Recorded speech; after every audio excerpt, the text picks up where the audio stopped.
In this video, I'm going to go over Bitcoin, Ethereum, Bitcoin dominance, and also Ethereum dominance, and then also the Ethereum Bitcoin chart as well, and tell you my thoughts on all the different charts. So let's go ahead and get started.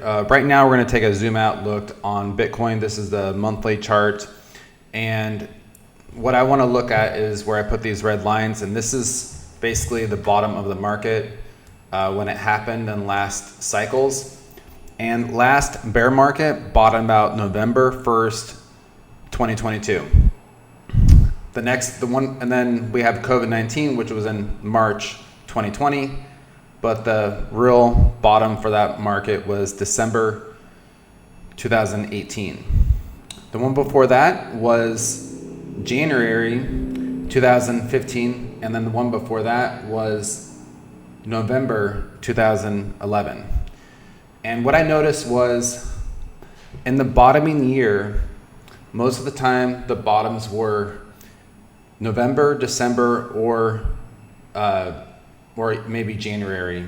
And so it's at the end of the year. A lot of people are calling for the bottom already, and I was thinking that possibly the bottom could be in already. But after looking at this and seeing that on the bottom year, that most of the time it doesn't bottom out until the end of the year, you know, is kind of like helped me rethink things. And what I got confused with is that it looks like an altcoin season could be starting right now and Ethereum is doing well, and that doesn't make sense if the price is going to go down and the price hasn't bottomed out yet. So that is what doesn't make sense to me right now. But let's go ahead and take a look at this a little closer too, because if we look at these past bear markets, we've had 10 red candles to the bottom. And you come out 1, 2, 3, 4, 5, 6, 7, 8, 9, and 10.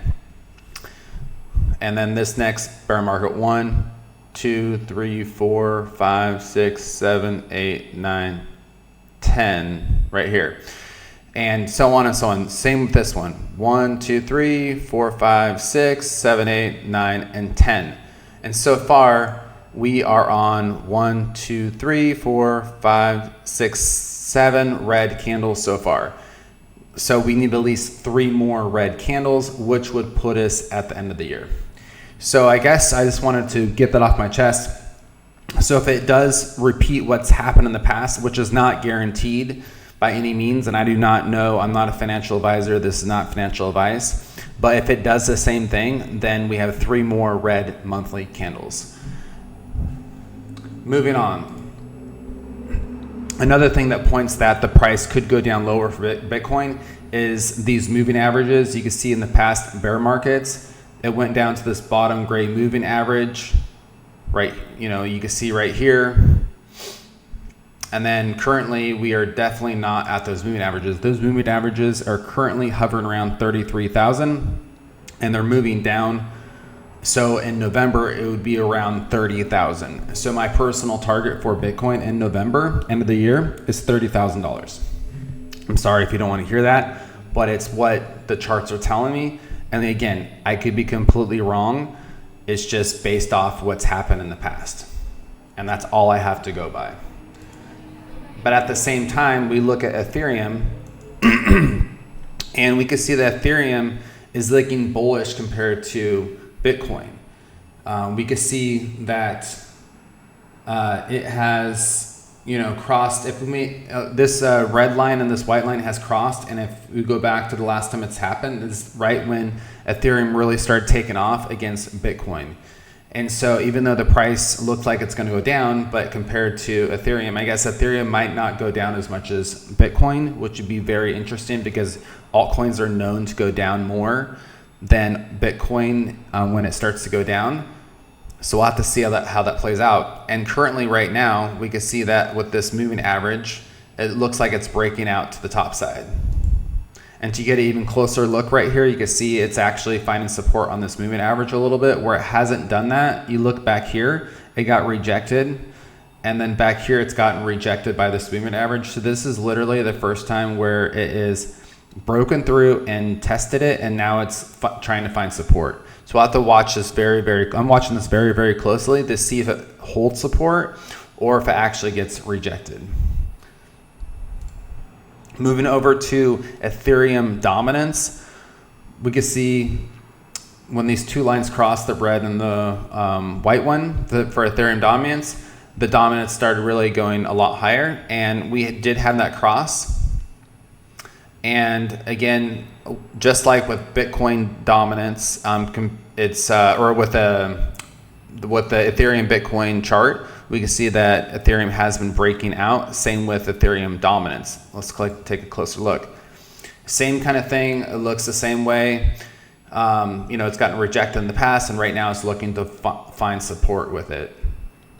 Now, if you don't know this already, I am eyeing BMNR because I do think Ethereum is going to do very well this cycle, and I think that BMNR is, a leverage bet on Ethereum basically. And so I'm watching it very, very closely, and this is what I'm going to be piling into when the time comes for the bull and just holding on for a while. That's my game plan, okay? It's not financial advice. I don't know if it's going to play out well. It's kind of risky because you have to depend on the management, and there's a lot more things to look at rather than just Ethereum. But I do think that possibly I could do a little better with BMNR because look at these moves that it's made. This is a 3,000% move in a couple days. I'm not saying it's going to happen again, but in a bull market, I could see it going up a lot more. It's a smaller market cap, and MSTR did a lot better than Bitcoin. Last bull market, it went up 3,000%, where Bitcoin only went up about 800% only. So those are both really good numbers, but I'm going for the 3,000%. And my target for BMNR is around $500. If you look at MSTR in the past, I've showed this in past videos, it bottomed out around 14 and went to 500. So I'm looking for that, about the same for BMNR. However, though, if this is a big if we haven't bottomed yet and Bitcoin's going to go down to 30,000, I think BMNR can actually fill this gap right here. Now, before we go there, it's holding support on this moving average right here. It's kind of bounced, but it's been falling through.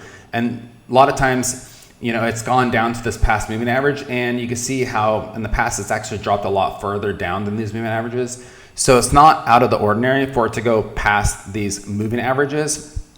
So I'm thinking if Bitcoin does go down to 30,000, I think BMNR can go down to $5, $7. And the reason why I think that it possibly could do that is if we take a look at where the gaps are, and I'm not an expert with gaps, but I think they do get filled more likely than not. And right now it's at the very top of the gap. But if it fills the whole thing, that's down to about $5. Now, if it does go down to $5, I don't think my price target is going to be $500. It'd be more, probably about $300. But I just want to bring this to your attention. I'm not a financial advisor. This is not financial advice. But these are some of the things I am looking at.